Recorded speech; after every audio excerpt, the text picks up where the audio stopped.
One evening, the daughter happily asked her mother for a Children's Day gift, but the next day, she was assaulted, dismembered, and left naked in the city's largest garbage dump. The moment the mother saw her daughter, she was on the verge of a breakdown. She made up her mind to avenge her daughter. One afternoon, Lisa got into a car accident on her way to pick up her daughter. As a result, she had no choice but to ask her friend Kelly to pick up her daughter instead. However, to everyone's surprise, Kelly was so busy shopping that, after discussing with her boyfriend John, she left Jenny at the entrance of the clothing store and told her to wait for her mother there alone. Jenny waited for a long time but didn't see her mother, so she decided to go home by herself. Jenny hailed a taxi on the street, but when the driver realized that Jenny had no money, he callously left the 6-year-old girl alone on the road. Just then, a sports car slowly pulled up beside Jenny. The driver pretended to offer to take Jenny home. Jenny thought she had met a kind uncle, but little did she know that she was stepping into the gates of death. The perverted driver violently assaulted Jenny and then brutally dismembered her body before throwing the pieces into the stinking garbage dump. What made Lisa even more desperate was that the murderer bribed a corrupt judge with a large sum of money.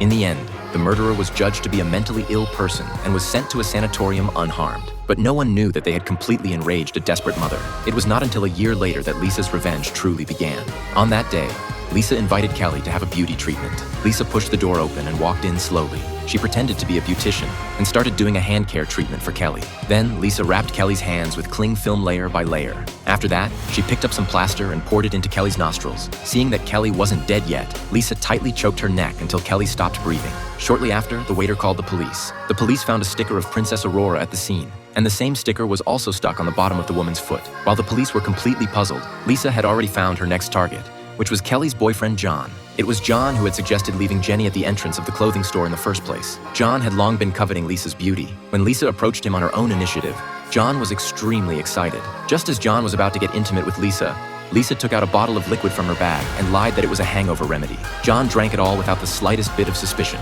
Suddenly, he started spitting out blood. It turned out that the bottle contained a powerful poison. Lisa turned on the stereo and played the song sung by her daughter for John. John was terrified and finally realized Lisa's purpose, but it was already too late. In the end, John was stripped naked, dressed up like a princess, and a sticker was still pasted on his forehead. With the successive occurrence of these homicides and the appearance of the same sticker at each crime scene, the police determined that it was a series of serial killings. However, they had no idea what the murderer's purpose was. What's more, they didn't know that Lisa had already gotten into a taxi at that moment, and the next person in line for her revenge was the taxi driver who had abandoned her daughter. This is an extremely satisfying revenge movie called Princess Aurora.